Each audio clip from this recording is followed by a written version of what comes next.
papo com vocês. Eu vou passar para vocês, então, aqui a tela e nós vamos conversar um pouquinho sobre esse tema. Assim que projetar aí, Jonas, já me avisa, por favor? Perfeito, está perfeito. Está projetado? Está projetado. Então, podemos começar?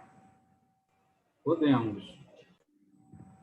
Então, ok. Então, gente, sejam bem-vindos, obrigada. Eu soube que vocês são um grupo seleto de profissionais de saúde de diferentes áreas, né, de profissão, de atuação, e que eu fiquei, assim, muito satisfeita em saber, porque é impossível trabalhar na saúde, em especial com família, né, sem a gente pensar no contexto de uma equipe multiprofissional, interdisciplinar, uma equipe que possa pensar em conjunto ações direcionadas, né, à família, ainda mais em especial nesse contexto que a gente tem vivido. Bem, eu sou professora da universidade, eu sou líder de um grupo de pesquisa, eu gostaria só de falar sobre isso, porque eu acho que é importante localizar vocês de onde que eu estou falando, né? Por qual prisma eu estou aqui com vocês. Então, nós temos um laboratório de estudos e pesquisas em intervenção familiar, é um laboratório, é um grupo de pesquisa formado por pesquisadores de Campo Grande, do estado de São Paulo, de outros estados também de fora do país, no intuito de nós estudarmos intervenções com família. Nesse laboratório está vinculada a nossa clínica ampliada em pesquisa e intervenção familiar, depois eu falo um pouquinho sobre ela, e eu sou membro do International Family Nurse Association, que é uma associação internacional de enfermeiras de família, tá? E esse ano em especial a gente tem comemorado, né, o Ano Internacional do Enfermeiro, e é um ano muito atípico, porque todo mundo sabe, né, o que nós temos vivido e o quanto isso tem exigido dos profissionais de saúde, em especial daqueles que estão à frente dos cuidados das pessoas. E em especial também nesse tempo que a gente está falando de família, nesse contexto, é um contexto em que me preocupa enquanto enfermeira de família, porque me parece que a gente, por causa da pandemia, regrediu um tanto no sentido da inclusão das famílias nos cenários de cuidado. A gente pode estar falando um pouco sobre isso depois. Então, essa é a minha abordagem nesse momento, né, para dizer assim de onde eu estou falando, né? Então, eu venho trabalhado com família há algum tempo, né, em especial propondo intervenções com família para ajudá-las no manejo de situação de saúde ou de doença, né? E eu pensei para esse momento nosso 3 objetivos básicos. Como professora que sou, né, já planejo algumas ideias aqui para trabalhar com vocês, que é discutir as competências, né, dos profissionais para a prática e para a abordagem familiar nos cenários de cuidado, introduzir algumas das bases teóricas e conceituais, porque a gente trabalha com evidência científica na abordagem familiar, e também falar um pouquinho sobre a nossa experiência na clínica ampliada de pesquisa e intervenção familiar. Bem, então, nesse momento, eu não sei quantos já estão em sala, se vocês estão, né, se vocês estão disponíveis para a gente poder bater um pouco de papo, eu gostaria de perguntar por que nós vamos falar sobre abordagem familiar? Por que esse tema é relevante? Ou será que ele é ou não é relevante na perspectiva de vocês? Alguém poderia me ajudar nesse sentido?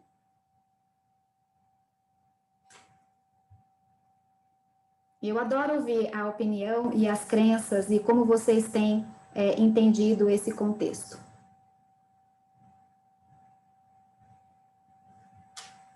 Oi, professora. Oi, Maurício. Então, pelo menos na minha visão, eu nunca trabalhei com saúde da família. Eu sou cirurgião dentista e a gente vem de uma formação, na verdade, bastante distante desse conceito de família. Uhum. Porém, o pouco que eu tenho visto até agora, e da pouca experiência, né, que eu tenho frente aos meus colegas, eu posso dizer que eu tenho visto que existe uma interação quando a gente trabalha com esse cuidado com a célula família. Porque a gente vai se preocupar um pouquinho com a questão da comunicação, né, com todos eles e entre eles. Isso facilita bastante a gente como espelho também, porque às vezes no começo a gente tem um diálogo que às vezes é um pouquinho difícil para eles entenderem. Até que Hum. nós tenhamos essa compreensão de que a gente precisa entrar nessa célula da família e viver a realidade dela, senão a gente não tem resultado. Assim que eu vejo esse valor tão grande do trabalho do Saúde da Família.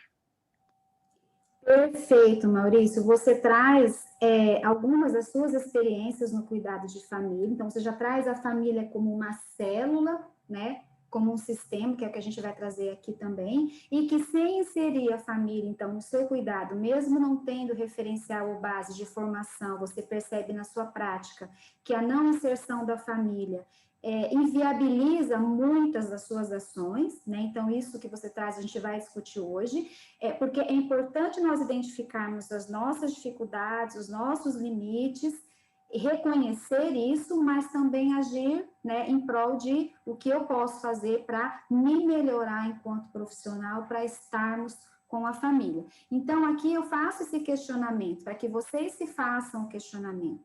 Qual que é a minha experiência no cuidado de famílias? Se eu for falar para vocês a minha experiência, eu me formei muito nova, né? Eu me formei em 87. Naquela época não tinha o Estatuto da Criança. Eu fui trabalhar numa enfermaria pediátrica como enfermeira alto padrão, que naquela época se chamava assim, né? E eu me deparei com crianças que não permaneciam, com crianças hospitalizadas, cuja família não permanecia aos leitos, porque nós nem tínhamos o Estatuto da Criança ainda, né? Então, as famílias vinham em horários restritos de visita, e eu me deparei com a minha incapacidade de cuidar dessas crianças que tinham muitas vezes paralisia cerebral, demandavam um cuidado muito mais intenso. E aí, então, nesse sentido, eu pensei, puxa, cadê a família? Então, a família, eu permiti que a família entrasse nesse ambiente de cuidado, que era meu, para que ela pudesse prestar o cuidado ao filho que era dela. Olha que situação. Aí, então, eu tive um encontro com essa família. Cada um de vocês, tenho certeza que tem uma experiência no cuidado de famílias, tá? Então, pense como essa experiência tem acontecido. Qual tem sido o maior desafio que vocês têm enfrentado, né? O Maurício já trouxe um muito interessante. Qual tem sido o maior desafio que vocês têm enfrentado na abordagem familiar? Se alguém quiser responder, fique à vontade. A gente está aqui para conversar sobre esse tema. Existe algum desafio na abordagem? Maurício trouxe uma questão interessante, que é a questão de não ter tido preparo na formação. É um desafio, né? Ele tem que se preparar, então, na prática, já enquanto profissional.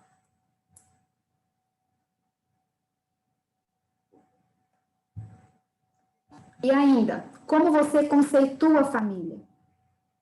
Essa é uma questão importante. Qual é o conceito que eu tenho de família, que você tem de família? Será que o conceito que eu tenho de família influencia no modo como eu abordo as famílias?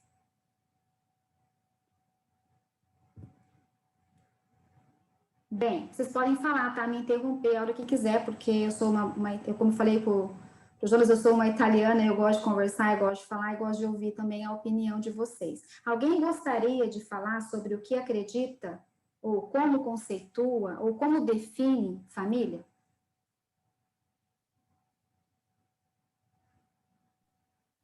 Posso ir de novo? Claro, Maurício, por favor. Pelo menos eu, na prática clínica da odontologia, odonto é uma prática que quase sempre envolve dor, envolve medos. Então, a gente Certo, nunca vê assim, um paciente sozinho, o paciente vem com alguém. certo. Ele está acompanhado de alguém, mesmo sendo adulto. E aí a gente começa a perceber as novas células familiares, né? Então, a Uhum. constituição da família já não é aquele papai, a mamãe e 2 filhos. Então, de repente, eu tenho uma mãe sozinha que criou os filhos, um pai sozinho que criou os filhos, né? Eu vejo 2 mães, eu vejo 2 pais, eu vejo o vovô ou a vovó que ficou como pai ou como mãe, né? Então, assim, acho Uhum. interessante essa visão que a gente tem que ter, esse tato que a gente tem que ter para tratar com a nova versão da família, né? Que Uhum. de novo, exige da gente, como profissional, esse entendimento para que a gente tenha sucesso, né? Cada um na sua área. Perfeito. Então, o Maurício traz para a gente, né, uma visão ampla de família, ou seja, não dá mais para trabalhar com família no conceito de papai, mamãe, filhinho, e outra coisa importante que ele fala, a família vem junto com o paciente, tá? Então, eu trago aqui para vocês um conceito que eu acho muito interessante, da professora Wright e Watson Bell, são 3 professoras canadenses, que elas trazem o seguinte: a família é quem seus membros dizem que quem são, ou seja, não adianta eu conceituar a família, se para a família dela, se para aquela outra pessoa, a família tem um conceito de quem? Quem é a família para mim? É quem eu falar que é. Né? Então, é um grupo de indivíduos unidos por fortes vínculos emocionais, né, com o senso de pertencer e a inclinação a participar das vidas uns dos outros. Bom, família de italiano sabe o que é participar das vidas um dos outros. A gente está sempre participando, né, sempre conversando, e não existe uma família igual a outra. Né? Portanto, a família, se eu perguntar assim para você, Maurício, quem é a sua família? Tenho certeza que vai ser diferente da família da Nayara, da minha família. Né? O conceito de família, a concepção de família, tá? Então, é importante isso porque, como eu estou trabalhando com pessoas, eu preciso entender que, para elas, né, a família delas é algo que, como o Maurício trouxe, faz parte, né, da convivência, ou seja, daquilo que eu posso estar distante da minha família. Eu vim para cá em 1993, estava conversando com o Jonas agora, eu não tinha ninguém aqui, eu não conhecia ninguém. Para mim, aqui, a minha família eram os meus amigos, porque estavam aqui. Né? Então, assim, isso faz com que a gente repense quem é a família para os nossos pacientes. Nesse sentido, existem outros conceitos e construtos que também nos ajudam a pensar a família, né? Por exemplo, na perspectiva interacionista, que a professora Margarete Ângelo da USP traz para a gente, a família pode ser definida como um grupo de indivíduos em interação simbólica. Isso é importante porque a cada relação, interação, situação que acontece nas nossas vidas, nós estabelecemos, nós atribuímos uma simbologia, um significado, né? E esse significado, ele é comum a essa família, que estabelece, né, até modos de ser e de agir a partir deste significado, tá? E vocês devem conhecer, até por estarem já na área há algum tempo, o referencial sistêmico de família, né? Esse referencial é bem interessante porque quando a gente pensa em família enquanto sistema, a gente pensa numa metáfora do mobile.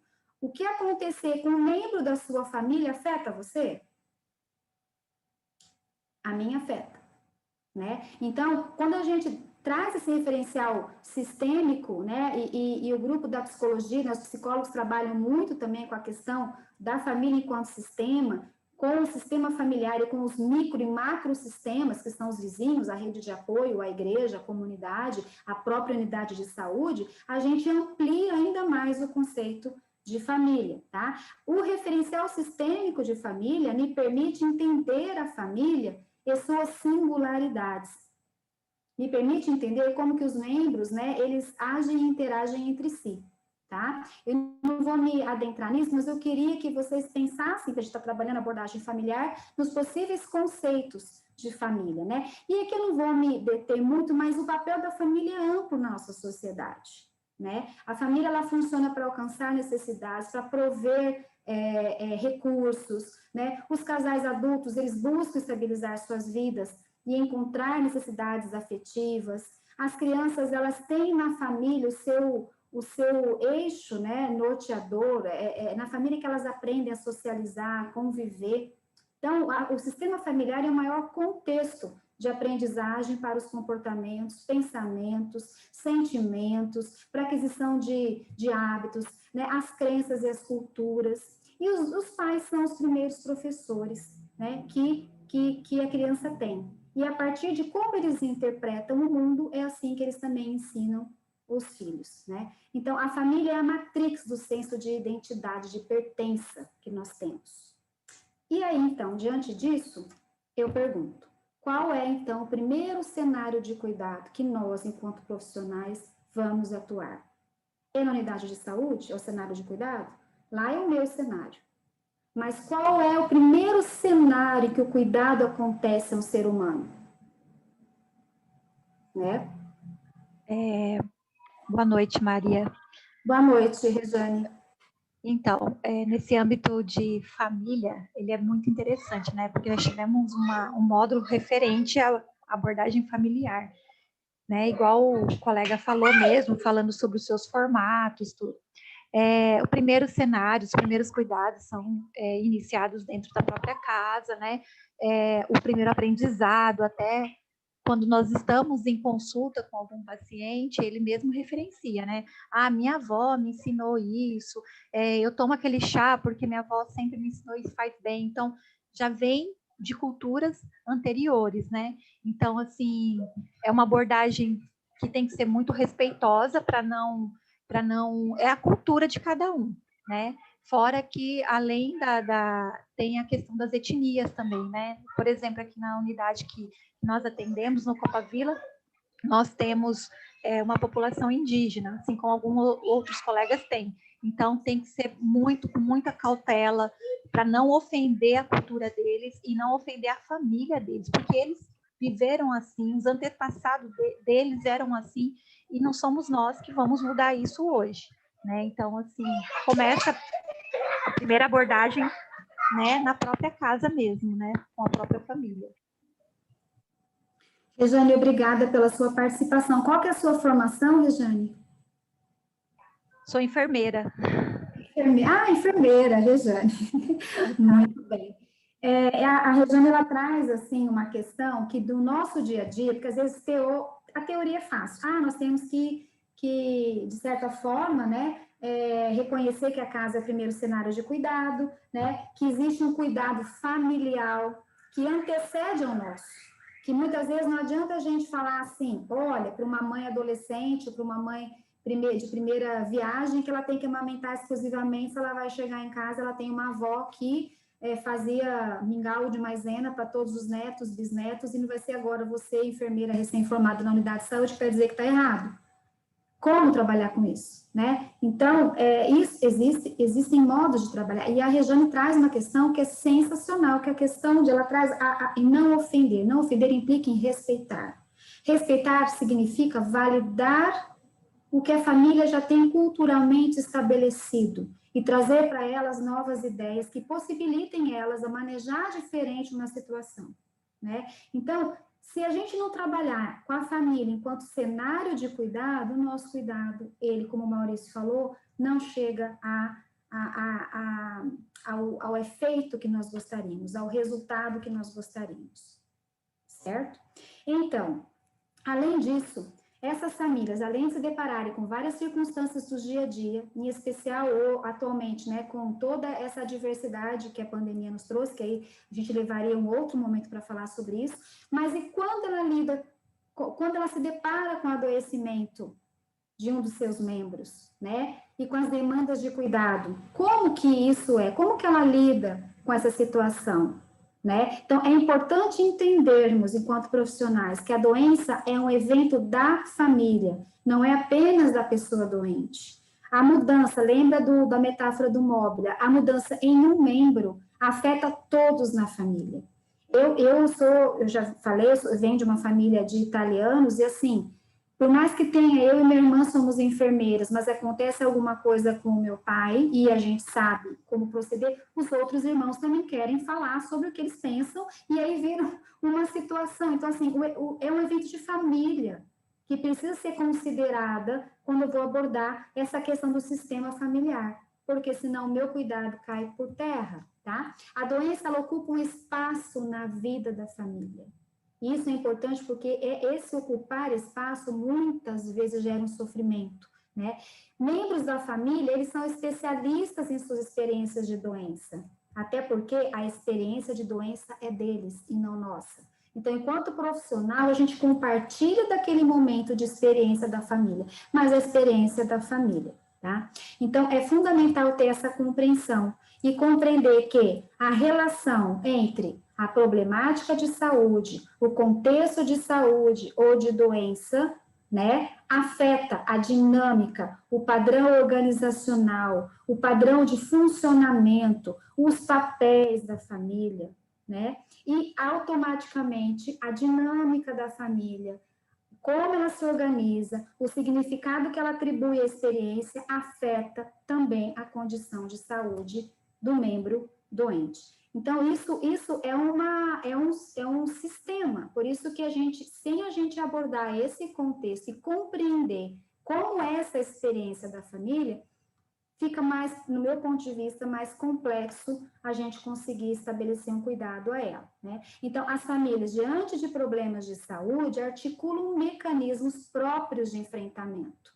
certo? E elas, com isso, elas também têm as suas próprias crenças e valores, como a Rejane falou, que são culturalmente instalados, assim como também na oferta de disponibilização, né, de cuidados, então, assim, é importante a gente considerar que essas famílias, diante dessas situações, elas têm modos próprios de ser e de agir, né, de enfrentar essas situações, certo? Essas situações, esses contextos e cenários de cuidado, eles também implicam em desafios para a família. Quando a família se depara com uma situação de doença, ou mesmo uma situação diferente, uma criança que nasce na família, ela nasce saudável, sem nenhum comprometimento de saúde, mas ela muda a rotina da família, às vezes, a quebra de expectativas, porque a família esperava que fosse um menino, nasce uma menina, ou vice-versa, ou a criança chora demais, enfim. Esse cenário da família, esse cenário de cuidado, ele muitas vezes é desafiado por circunstâncias que não compete a gente, muitas vezes, julgar, porque às vezes parece uma coisa simples para nós, mas que impacta na família. Então, esses desafios podem levar à quebra de expectativas, à alteração de papéis na família, a conflitos interrelacionais. Nós somos seres relacionais, né? Então, esses conflitos, muitas vezes, eles acabam distanciando membros da família. Há uma sobrecarga familiar pela demanda de cuidados, né? E muitas vezes acontece a não continuidade da família. Então, é importante a gente entender que essas famílias, as famílias que nos procuram nas unidades, que nos procuram para um atendimento, mesmo que seja uma pessoa, mesmo que essa pessoa, a visão sistêmica implica em eu ver uma família que tem uma pessoa com diabetes ou uma pessoa diabética que tem uma família. Qual que é a visão que eu tenho? Como que eu vou agir? Então, se eu entendo que eu tenho uma família que tem uma situação, um contexto, eu vou trabalhar sistemicamente. Lembrar que as situações que desafiam a família, elas geram sofrimento na família, né? E muitas vezes o sentimento de vulnerabilidade que a família tem diante de um contexto desafiador tem a ver com a perda de autonomia, que nós muitas vezes favorecemos, porque a gente desempodera a família, né? Ou o paciente, né? Ou a pessoa que nos procura na unidade. Então, a vulnerabilidade, imaginem vocês quando se vocês precisassem hoje ser hospitalizados, né? Então, a perda de autonomia, a ameaça, né? A sua capacidade de tomada de decisões leva ao sentimento de vulnerabilidade, que favorece o sofrimento da pessoa, do paciente e da família. Mas há estudos, né, que trazem que também nós temos que pensar na questão que essas famílias têm consigo poder, resiliência de superação também das situações. E que nós precisamos compreender essa situação para ajudá-las no enfrentamento. Alguns estudos, eu trouxe aqui, basicamente uma síntese que eu fiz, principalmente com relação à família na experiência de adoecimento de um de seus membros, né? Essa família passa, como eu falei agora, por uma fragilização, que compromete a sua capacidade de cuidar. Lembra que nós falamos ali atrás que o primeiro cenário de cuidado é a família? Né? Então, quando ela se depara com uma situação que ela não conhece, que ameaça a sua capacidade de cuidado, o seu papel de provedora, o seu papel de cuidadora, faz com que ela se sinta fragilizada. E aí vem o sentimento de vulnerabilidade, né? A família, muitas vezes, diante de algumas situações, se sentem despreparadas, incapacitadas para enfrentar ou para lidar, para manejar alguma experiência que ela não conhece, né? Isso gera sofrimento. E o sofrimento, muitas vezes, provoca conflitos nas interações, que provoca, então, muitas vezes, alteração na história da família. né? Esses estudos também, eles trazem que a família tem manejo, ela busca mecanismos para enfrentar a situação e para se adaptar à situação nova, mesmo que aquilo provoque muitas alterações na rotina, no cotidiano. E esses estudos também trazem que essas famílias, elas têm evidências já de resiliência, ou seja, elas buscam redes de apoio. E é muito importante que a gente também ajude a família a identificar essas redes de apoio. Quais são as redes que nós temos para nos ajudar quando nós precisamos? Essas famílias também precisam identificar essas redes de apoio. É bem interessante, eu fiz um estudo amplo sobre o sofrimento da família diante de situações muito complexas, e o sofrimento, muitas vezes, de pessoas, né, que vivem muito, constantemente com a adversidade, é um sentimento profundo que surge principalmente pela perda de significado, pela perda de esperança. Então, um dos papéis que nós temos que exercer enquanto profissionais é a questão de manter a perspectiva otimista e a esperança das pessoas que nos procuram. E aí, então, posto isso, é importante que nós, enquanto profissionais, tenhamos, assim, um prisma, né? Qual é o prisma pelo qual eu olho? Vocês trouxeram, achei sensacional a fala do Maurício e da Rejane, que trouxeram contribuições poderosas para a gente hoje, né? O prisma pelo qual eu olho para essas famílias tem muito a ver também com quem eu sou enquanto pessoa e profissional. Mas é importante, eu tenho que sempre falar isso, que toda família tem competência, forças e processos interacionais que são únicos, que influenciam as crenças de saúde de todos na família. Cada família tem um modo de cuidado, né? Cada família tem a capacidade de transformar a sua qualidade de vida e a saúde de todos na família.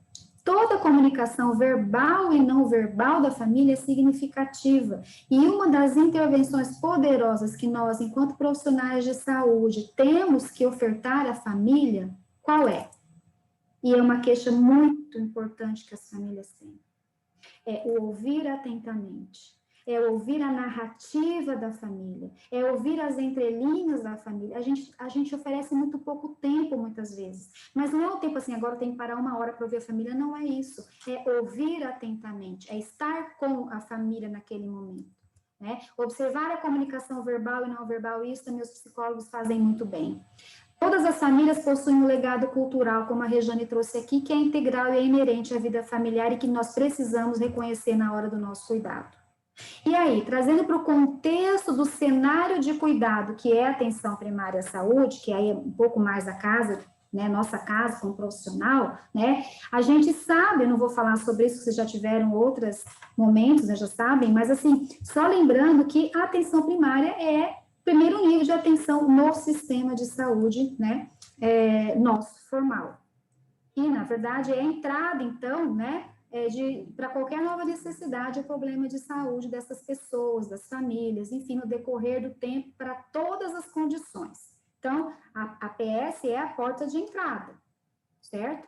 E ali, as famílias, elas encontram um cuidado que abrange outros sistemas também e articula com outros níveis. Então, essa, na verdade, é como deve funcionar a nossa atenção primária à saúde. Entretanto, eu pergunto, como tem sido a abordagem familiar na atenção primária à saúde?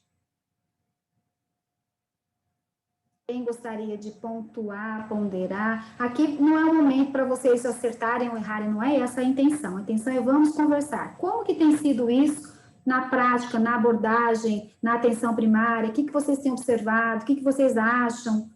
Como ela acontece? Ela acontece?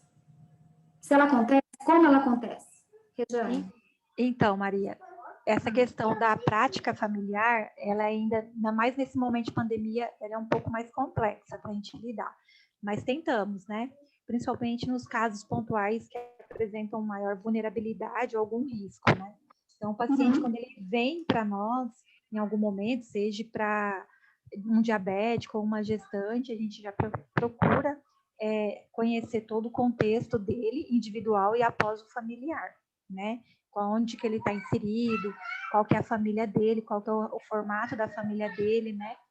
A rede de apoio, que nem você mesmo citou, se tem alguma, se ele participa de algum programa do governo, se caso a gente perceber o grau de vulnerabilidade dele, porque nesse contexto agora que nós estamos na residência, as unidades ela tem o serviço social incluso também conosco, então a gente tem uma facilidade maior, assim como o trabalho da psicologia, né? Então a gente já tenta fazer ter essa visão ampliada, esse olhar realmente holístico, né, para poder abordar gradativamente, primeiro conhecer o nosso paciente, chamar a família dele para consulta, né, por exemplo, primeira consulta com o paciente, na próxima a gente pede, traz a sua mãe, ou traz o seu irmão, aquela pessoa que ele tem mais acesso, que ele tem uma afinidade melhor. E aí, eu falo por mim, eu tento uma abordagem até individual com o familiar para entender melhor o paciente, né? Para entender melhor o porquê que ele busca, às vezes, tanta unidade, o que está acontecendo, que às vezes a gente não consegue compensar uma glicemia alterada, uma hipertensão. E está sendo um pouco complexo, né, por conta da pandemia, mas eu acho que já evoluímos bastante. Ótimo. A intenção é que a gente consiga evoluir sempre, e interessante que você traz uma questão que é fundamental, que é a abordagem sistêmica de família, né? Que é quando você fala de convidar outros membros da família para participar do atendimento.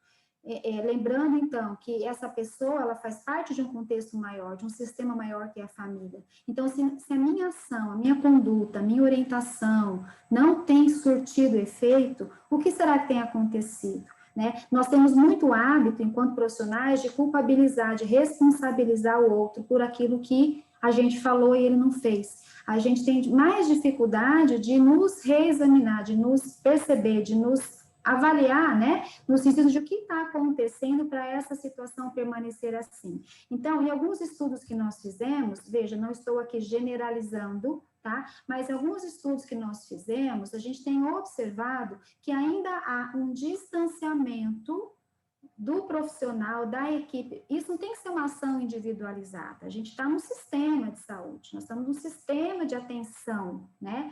Então, ainda há um distanciamento da equipe, em especial as famílias de crianças e pessoas que requerem cuidados intensivos, complexos, em seus domicílios. Muito porque essa equipe entende que essas famílias ou essas pessoas já têm um atendimento especializado, então elas se baseiam mais em atendimento pontual, como programa de diabetes, programa de hipertensos, e isso faz com que a gente olhe a gente ainda atue no modelo muito biomédico, né, centrado ainda muito na patologia, na doença, e não avance muito na questão do cuidado mesmo familiar, né? E tem alguns estudos que eu posso depois disponibilizar, né, que há desafios ainda para o cuidado às famílias de crianças, eu falo de criança porque eu sou enfermeira pediatra, mas de pessoas também no nosso contexto de atenção primária, porque a gente não consegue incorporar a família, tá? Nesse contexto de cuidado. E aí eu trouxe aqui alguns estudos, depois que vocês podem ter acesso, né? Que um dos principais desafios de cuidadores familiares é porque eles não têm informação. E aí eu falo, a gente não está informando? A gente informa, sim, a gente enquanto equipe, só que essa informação, muitas vezes, não faz sentido para a pessoa que recebe. Não é congruente com a experiência dela, com a realidade dela, com a compreensão dela. Né? Então, é preciso que haja uma aproximação. E aí eu trouxe aqui, então, que a família ela tem sido já foco de políticas públicas. Né? A gente tem visto assim, isso sendo avançado na nossa sociedade. Né? E o Humaniza SUS, ele traz nos seus pressupostos, né, que a humanização envolve o quê? Um compromisso ético, estético, político, assentado em valores de autonomia e protagonismo dos sujeitos, de corresponsabilidade entre eles, de solidariedade, certo? Dos vínculos estabelecidos, os direitos dos usuários, da participação coletiva no processo de gestão. Isso vem ao encontro, e agora que eu queria falar um pouco com vocês, da abordagem do cuidado centrado na família, né? Esse cuidado centrado na família, ele surge lá no final da década de 1950, mais ou menos, quando ocorreu um movimento pela transformação assistencial no domínio dos cuidados em saúde, tendo como marco a publicação de um documento, que foi o relatório Platt, não sei se vocês já ouviram falar. Esse relatório, ele visava melhorar os cuidados prestados às crianças hospitalizadas, começou com as crianças, promovendo o seu bem-estar. Esse relatório, ele recomendava algumas coisas, como, por exemplo, a permanência das mães no hospital com a criança, a visita irrestrita, né, o treinamento da equipe médica e de enfermagem naquela ocasião, e isso, então, e também a abordagem emocional, mudando naquela época, em 1950, o paradigma, né, do cuidado centrado na doença para o cuidado centrado na criança. Aí, com o decorrer do tempo, na década de 60, e paralelamente a isso que aconteceu na Inglaterra, os Estados Unidos também, por um movimento das famílias de crianças e de profissionais também que já entendiam a necessidade de incorporação da família no cuidado, eles avançaram nessas iniciativas e em 1992 eles criaram, então, o Instituto do Cuidado Centrado, na ocasião, era centrado na família. Hoje, esse instituto avançou e ele se chama Instituto do Cuidado Centrado na Pessoa, no paciente e na família. Então, ele traz como os pressupostos centrais de atendimento a dignidade e respeito, informação compartilhada, participação e colaboração. Aqui eu não vou ler esse slide, só para vocês saberem que tem alguns conceitos centrais que depois o Instituto, ele resumiu, e aí esses que são resumidos a gente vai conversar um pouquinho, mas o cuidado centrado no paciente e na família, que já acontece em outros países, ele entende que a família é a primeira unidade de cuidado porque ela é constante. Você atende uma pessoa na unidade, para onde que ela volta? Você interna uma criança numa enfermaria, um adulto, um idoso, para onde que ele volta? Então, qual é o cenário de cuidado que nós temos que pensar? Nós temos que pensar nesse cenário macro que é a família, que é um sistema, tá? Então, aí tem os conceitos, depois vocês podem ler com tempo, não vou perder tempo com eles agora, não seria perder tempo, Deus não é isso. Mas, assim, são conceitos, né, que nos fazem pensar. E aí, o Instituto, então, de Cuidado Centrado no Paciente e na Família simplificou em 4 pressupostos básicos, em 4 construtos. Quais são? O profissional, para atender, então, uma pessoa, tá? Ele precisa entender que é preciso que haja dignidade e respeito, tá? Então, os profissionais de saúde, eles devem ouvir e honrar as perspectivas dos pacientes e da família, honrar, como a Regiane trouxe, né, os valores, as crenças que essas pessoas têm, como elas cuidam uma das outras, né? Planejar o cuidado e a prestação de cuidados junto com a pessoa, se for adulto, e com a família. Se for criança, a gente já tem vários movimentos que dizem para nós darmos voz também à criança. Partilha de informações. A partilha de informações é a informação congruente, compartilhada, que faça sentido, que seja imparcial, tanto para a pessoa quanto para a família.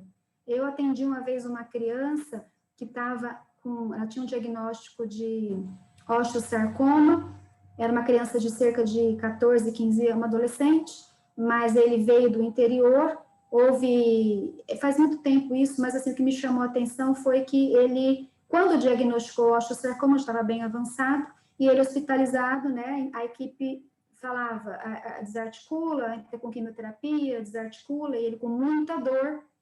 Aí um dia ele pegou no meu braço e falou assim: professora enfermeira, vão cortar a minha perna? Né? E aí você, profissional, você que está assistindo, o que você responde para uma criança que está no leito de hospital, por exemplo? Eu sei que vocês estão fazendo, né, residência em saúde da família, mas o que você responde para um paciente que faz uma pergunta dessa? Né? Como responder? Isso significa que, né, existe falha aí na comunicação, né? Eu voltei e olhei para ele. O que você ele perguntou, vão cortar minha perna? O que você gostaria que fosse feito com você? Ele me respondeu o seguinte: se me perguntassem, professora, eu responderia que eu preferiria que cortassem minha perna. Bem, é uma situação bastante pesada, Mas isso mostra o quanto que, às vezes, a gente conversa entre nós enquanto equipe e desconsidera o paciente e a família. Isso acontece ainda por maldade? Não, é para a nossa formação. O Maurício trouxe lá no começo, a nossa formação ainda é falha nesse sentido, tá? Então, é importante que as famílias participem, sejam encorajadas a participar do processo de cuidado, de tomada de decisão. E para alguém tomar decisão, precisa do quê?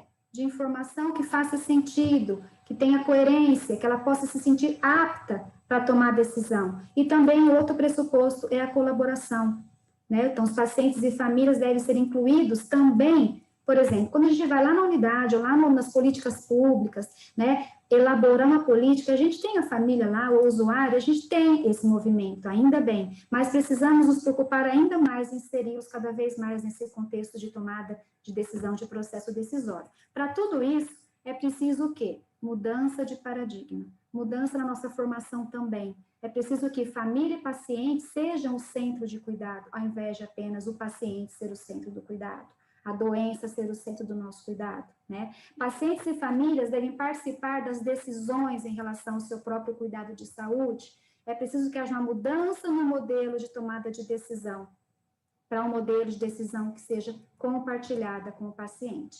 E aí, na prática, o cuidado centrado no paciente e na família, ele beneficia todos os envolvidos, né? O paciente, a família, a equipe, o próprio sistema. Por quê? Porque ele traz melhoras de resultados de saúde, de qualidade de vida, menores custos. Já está comprovado, não sei o que estou falando, tem estudos aqui, tem vários estudos que vocês forem estudar, forem ler, vocês vão observar o quanto que ele reduz custos, reduz erros profissionais, né? Quanto que ele traz maior satisfação do paciente, da família e do profissional, que percebe, como o Maurício falou, que a ação dele vai ter sentido, vai ter efeito, né? Isso possibilita o aumento da autoeficácia, o quanto que uma família que vai para casa com diálise peritoneal na criança se sente eficaz para ligar uma máquina na criança, certo? Então, assim, o cuidado centrado, ele possibilita qualidade de cuidado, segurança de cuidado. E, inclusive, hoje em dia, para acreditação também existe,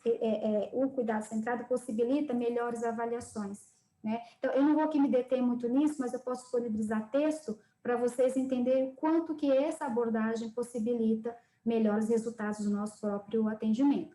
Isso requer que profissionais estejam dispostos a compartilhar o cuidado e não centre só em si, né? Não centre só no seu próprio conhecimento, mas abra possibilidades, né? Para que a família e a pessoa participe, né? Que haja um pouco mais de dedicação para se envolver com a família, para criar vínculos, relacionamento positivo, eficaz, né? E também para que esses construtos resultem em fornecimento de informações precisas, como a gente falou, para que haja processos de tomada de decisão partilhados, certo? E para que a gente possa também, nós sermos grupos de apoio, muitos dos estudos que eu tenho observado, muitas vezes a equipe de saúde na APS não é identificada como uma rede de apoio, né? Então, onde que a gente está falhando nesse sentido? Nós avançamos muito, como a Regiane trouxe, como o Maurício trouxe, mas a gente precisa avançar ainda mais.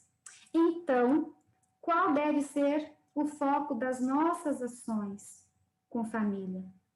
Qual é o foco da minha intervenção com família?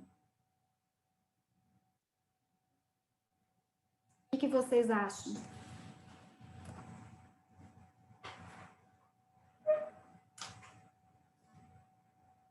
Se alguém quiser falar, à vontade, senão eu prossigo.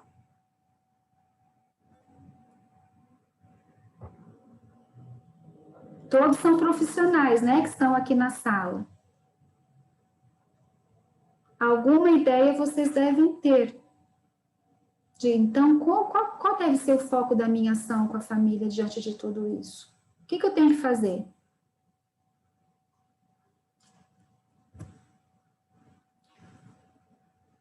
Pela minha experiência, pelas evidências científicas, pelos resultados que a gente tem observado, pela experiência de alguns outros locais, né, e de estudos, né, minha ação tem por objetivo ajudar a família a promover mudanças em cenários nos quais ela não consegue se dar conta, ela não consegue dar conta, ela não consegue manejar. tá? Então, eu preciso desenvolver na família potencialidades, ou desenvolver as potencialidades que ela já tem, né? Para que ela possa enfrentar melhor algumas situações, para que ela se perceba empoderada, para que ela tenha informação.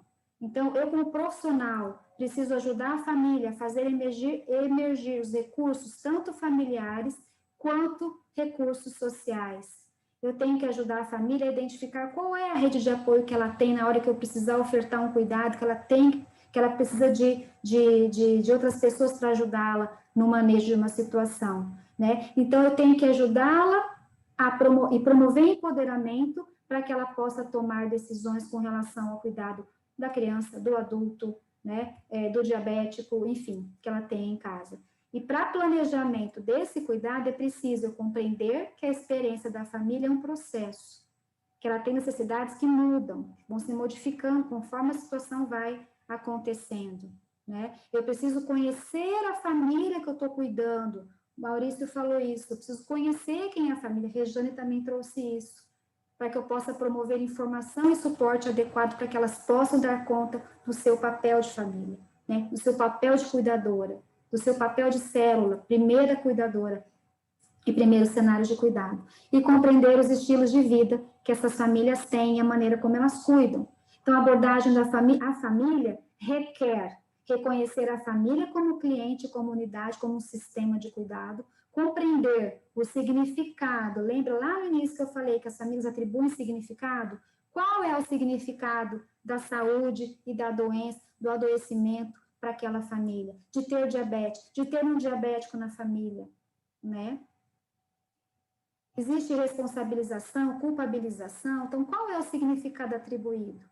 Eu preciso conhecer as crenças que as famílias atribuem também e como elas manejam essa situação de tanto saúde quanto de doença, né? E eu preciso conhecer as minhas próprias crenças enquanto profissional. Aí eu consigo avaliar a família e propor intervenção com a família. Então, para isso é preciso que eu me aproxime da família, com uma postura relacional, ética, de respeito, como a Rejane trouxe, né?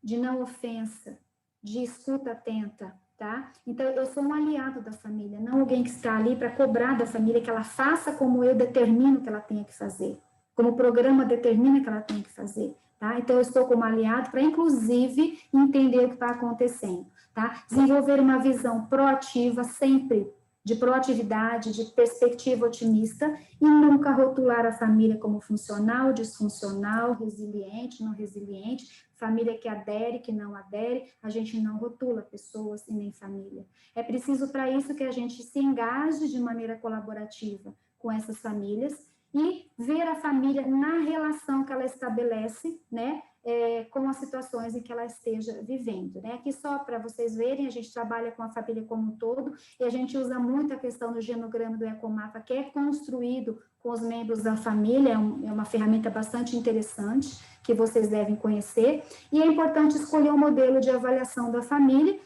no qual você possa identificar o funcionamento, né, os papéis, como eles solucionam os problemas que eles têm em casa com relação à saúde ou à doença, quais são os vínculos, as interações estabelecidas, e as crises, os conflitos também que são estabelecidos a partir do processo de saúde ou de adoecimento, a estrutura familiar, enfim. Sempre também eu sugiro, né, eu sempre recomendo que o foco pelo qual você, profissional, olhe para a família não seja pelo foco do problema, mas pelo foco do desafio. Essa família não tem um problema, ela tem um desafio, mas ela tem forças. E essas forças precisam ser identificadas para que ela possa usar a mão delas e superar uma situação que porventura esteja acontecendo. Eu trouxe aqui algumas intervenções que eu tenho utilizado que são reconhecidas pelas famílias como promotoras de resiliência, como promotoras de forças, que é o ser ouvido em sua experiência. Como eu falei lá atrás, né? O ouvir atentamente possibilita uma narrativa ampla da experiência da família, uma narrativa do que ela está vivendo. E isso faz com que ela se sinta ouvida, faz com que ela se sinta como se a experiência dela está sendo reconhecida, tá? Então, quando você possibilita o ouvir, né, quando você está para ouvir a família, ela se sente respeitada, que foi até o que a Rejane trouxe também. Ser encorajada, reconhecer o que ela tem caminhado, com relação à saúde dela e encorajá-la, elogiando os esforços dela, elogiando. Quando o paciente de diabetes vem, né, na unidade, elogia por ele ter vindo, por ter comparecido, por ter trazido as demandas dele. Então, o elogio é uma importante intervenção também, que favorece o vínculo terapêutico entre o profissional e o paciente e a família, né? Receber aconselhamentos que diferem de informações. Aconselhamento é algo pessoal, tá? E ter acesso a informações sem ser julgada, que seria, que a gente tem às vezes o ato, né, de às vezes atender de forma a julgar uma situação, mas isso requer que a gente se dispa de pré-julgamentos e pré-concepções. E aí, então, já caminhando para a finalização, a gente tem que identificar quais são as barreiras que nós encontramos para a abordagem familiar. Lá no começo, o Maurício trouxe uma, que é não se sentir preparado, não ter na formação, entendeu? Não saber como agir, tá? Então, é importante a gente pensar qual é a barreira, como que essa barreira interfere na minha conduta, na minha abordagem à família. O quanto que eu estou próximo ou distante da família, o quanto que a minha intervenção faz sentido para a família. E aí, eu trouxe só aqui algumas fotos, né, que a gente tem utilizado, essas fotos todas, setorização das famílias. Tem uma entrevista, eu trabalhei com várias famílias na minha época de doutoramento, a gente tem trabalhado no programa de intervenção na nossa clínica, que a gente, depois de 6 anos de alta do programa de intervenção, as famílias deram entrevista dizendo o quanto elas se sentiam empoderadas. E o interessante aqui, quem é o protagonista da saúde e do manejo bem-sucedido que a família estabelece, quando, vamos supor, um diabético consegue seguir corretamente as orientações? É a família, não sou eu. Não sou eu a enfermeira, o médico, o nutricionista, o psicólogo, o dentista, que fez alguma coisa. Quem fez foi a família. Quando a família sente que ela é capaz, a gente resgata os construtos, né, os pressupostos do cuidado centrado no paciente e na família, né? Então, depois eu posso disponibilizar a entrevista que a universidade fez com essas famílias, após 6 anos elas terem passado por um programa de intervenção, tá? Então, a clínica funciona na clínica Escola Integrada da universidade, né? Ela tem como objetivo ser um espaço da família, onde ela traz para nós as demandas que elas têm no cuidado dos seus membros, seja por qual motivo for. A nossa abordagem sempre é uma abordagem horizontal, no qual a gente trabalha com a família, sem a gente tira as barreiras, tanto pessoais quanto de todas as possíveis barreiras, para que a gente possa permitir que essa família sinta que o espaço é dela, tá? Então, estar por mais tempo com a família favorece a construção de um elo, de um relacionamento de confiança, né? E cria possibilidades de ajudá-la no enfrentamento das situações, lembrando que o cenário de cuidado principal de um ser humano é a própria família. Eu me coloco à disposição de vocês, tá? Para qualquer pergunta, dúvida, questionamento, discordância, estou à disposição. Pode tirar aqui, Jonas? Pode tirar, sim. Eu só vou ler aqui um comentário que a Patrícia... Tá. Uhum. A Patrícia, não sei se você chegou a ler. Não olhei nenhum. Ela diz assim: conhecendo, adentrando ao contexto frente aos determinantes, livre de julgamentos, propiciar possibilidade de, além do empoderamento, atitudes resilientes, frente aos determinantes que poderão despertar na família e no próprio paciente índice, sempre que possível, sentimentos de autocuidado e responsabilidade pelo seu bem-estar, que vai além do bem-estar físico, transcendendo ao bem-estar emocional e psíquico. Muito legal esse comentário dela. Legal, obrigada. Quem é Patrícia? Obrigada, Patrícia. Realmente, a gente trabalha com esse sistema de família, mas que essa família tem os subsistemas, né, e que está inserida num contexto, né? Eu gosto muito do Maturana, que ele fala da questão desse cuidado, né, que é o cuidado autêntico, né, que é um cuidado que transcende a questão realmente biológica, né, e os determinantes sociais nos ajudam a pensar junto com a família os recursos que ela tem disponíveis na sociedade, na família, para que ela tenha melhor qualidade de vida. Tá? Trabalhar com família é uma arte, é um desafio para nós, porque não tem como encaixotar a família, não tem como falar assim, trabalha assim, não, cada família é um desafio para nós, e nós temos que entender isso. Né? E por isso que esses pressupostos nos ajudam, enquanto profissionais, a nos abrirmos mesmo para essa família se mostrar e receber o que ela precisa de cuidado. O Igor ele escreve assim: precisamos conhecer a realidade onde estamos inseridos, compreender o núcleo familiar e conseguir inserir nossas expectativas como profissionais de saúde, para que podemos pensar nas estratégias de ação em prol da comunidade como um todo. E muitas das vezes o problema de saúde do paciente estão atrelados aos problemas que assombram a família. Exatamente, exatamente. E eu imagino tanto a diversidade de experiência que vocês têm enquanto profissionais. Por isso que eu falo, a gente tem que ter cuidado de não falar que aquela família é difícil, ou aquela pessoa não adere ao tratamento, aquela pessoa, tem vários rótulos, né, que a gente sabe bem, que a gente estabelece, também sou profissional, sei bem como isso acontece, mas a gente precisa se despir de alguns preconceitos que a gente tem, porque isso é uma barreira, né, e você olhar o entorno, o contexto, as relações, o ecomapa, né, o genograma e o ecomapa, que vocês devem conhecer, senão eu posso disponibilizar material, ele permite que a gente também compreenda melhor as relações, as interações que a família estabelece, tá? E isso ajuda a gente a propor intervenções mais sistêmicas também, não tão pontuais.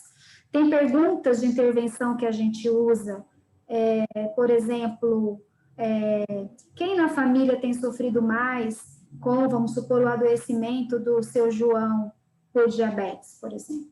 Então, me ajuda a identificar na família, ou quem na família tem cuidado do Pedro enquanto ele está hospitalizado. Enfim, são perguntas que abrem narrativas e não direcionam para uma resposta sim ou não. Por exemplo, quem cuida mais? Outra pergunta também que ajuda muito é: me conte como vocês têm manejado o fato do seu João estar com a diabetes descompensada, por exemplo, tá? Então, são perguntas que abrem possibilidades de narrativas de melhor nós conhecermos como a família está funcionando e qual é o padrão de funcionamento dela. Ok? Quem quiser fazer qualquer tipo de pergunta também pode abrir o áudio. Eu vi que algumas pessoas abriram, mas não falaram. À vontade, a gente está aqui para bater papo. Oi, Angélica, tudo bem? Oi. Meu nome é Ana Paula, eu sou enfermeira. Oi, Ana Paula. Estou como apoiadora técnica na USF Oliveira. Trabalhei na ponta por bastante tempo, né? Tanto na gerência quanto no consultório. E eu vejo muito o papel, como que o profissional está disponível para essa família o tempo inteiro, né? Assim, o quanto que, às vezes, as nossas condutas diárias acabam afastando a família daquele processo de cuidado, né? Quando a gente, por exemplo, inicia o pré-natal e não convida o pai a entrar, né? Ou aquele acompanhante a entrar naquele início de pré-natal, né? Ou quando a gente inicia uma conversa com um paciente insulino dependente e não propõe a ele que traga alguém da confiança dele para apoiar naquele momento. Então, pensar o quanto que a gente também não gera uma barreira de acesso a essa família, né? Que muitas das vezes vem muito da nossa concepção de atuação e de cuidado. O que eu sempre falo para os residentes lá da unidade é que no ambiente hospitalar, a gente é muito dono daquele ambiente. Exato, né? É o nosso cenário. Né? E quando a gente está na atenção primária, na verdade, a gente está entrando no ambiente do outro. E isso também não é muito tranquilo para a gente, porque a gente está acostumado a estar com aquela situação sempre bem amarrada, bem organizada. E quando a gente vai para a casa do outro, a gente tem que se adequar àquela família, aquelas condições, aquelas situações de saúde. E até que ponto a gente está disponível para isso, né? Até que ponto a gente está disponível para tirar essas amarras um pouco e conseguir olhar de uma maneira diferente a família. Sempre faço eu sempre atrelo a minha família, né? Sempre tento fazer esse movimento ao contrário. Como eu gostaria que fosse esse cuidado, né? Se eu tivesse com meu pai na sala de espera e se ele não se importasse que eu estivesse na consulta, eu gostaria de estar na consulta. Então, eu sempre pergunto normalmente ao usuário se ele gostaria que aquele acompanhante entrasse ou não, e se ele entra, eu faço aquele acompanhante também participar da consulta, porque ele também fica numa posição de ouvinte e acaba não se colocando muito responsável para aquele cuidado também, né? Sim. Ana Paula, muito interessante, porque você traz a questão de nós termos que sair da nossa zona de conforto, né? Porque isso realmente uma barreira é exatamente a gente é formado para um atendimento. Então, a gente parte do princípio que o conhecimento quem tem somos nós. Então, a gente tem que passar, né? A gente tem que cuidar do nosso modo. E uma outra questão que você traz que é interessante, que na abordagem realmente, se você pergunta, gostaria de entrar? Por favor, sinta-se convidado, né? Você abre possibilidade da pessoa decidir, né? Então, não é assim, olha, fica esperando, tá? Você não pode entrar, como aconteceu recentemente com a minha irmã que foi levar o marido numa unidade com atendimento, olha, você fica sentado, né? Qual que é o problema de entrar junto? Né? O que isso atrapalha no atendimento que a gente faz? Né? Teve uma outra situação no contexto hospitalar que tinha, para a gente ver até a questão do conceito de família. Uma colega, isso foi uma experiência que aconteceu com uma colega, não foi comigo, mas que ela foi visitar alguém na UTI NEL, e era dia da visita dos avós. Aí entrou um tio, ele não era avô, mas ele era o irmão mais velho do pai, que era considerado como se fosse o avô, praticamente, do bebê, né? A equipe de enfermagem disse, você não pode entrar, você não é avô, você é tio. Tio não entra, é só avô. Agora, se para aquela família, né, lembra do conceito de família, para ele era importante aquela pessoa estar com ele naquele momento de nascimento de uma criança prematura, que desencadeou uma série de preocupação, de aflição, porque eu vou impor mais sofrimento enquanto equipe e falar, não, você não entra, você entra. A gente tem que refletir muito sobre as regras que a gente estabelece também nas instituições de cuidado, né, nos cenários de cuidado que não a família, porque são regras que excluem a família. E, nesse tempo de pandemia, especialmente, tem algumas coisas que não fazem sentido. Se a gente teria uma aula só, uma conversa, um debate só para falar sobre isso, né? Então, para nós, Ana Paula, é mais cômodo, né, manter esse distanciamento, que a gente não sai da nossa zona de conforto, tá? Então, isso que você traz é bem importante, para a gente pensar realmente o que me impede. A gente não estou aqui para dar todas as respostas, vocês pensam aí com vocês, na abordagem ao paciente e à família, o que eu, enquanto profissional que sou formado, né, posso fazer para melhorar o meu atendimento, a minha abordagem à família, tá? Ao paciente e à família. Obrigada pela sua contribuição, pela contribuição da Rejane e do Maurício, tá? E de todos que estão aqui também, de certa forma, estão participando com as boas energias para esse momento.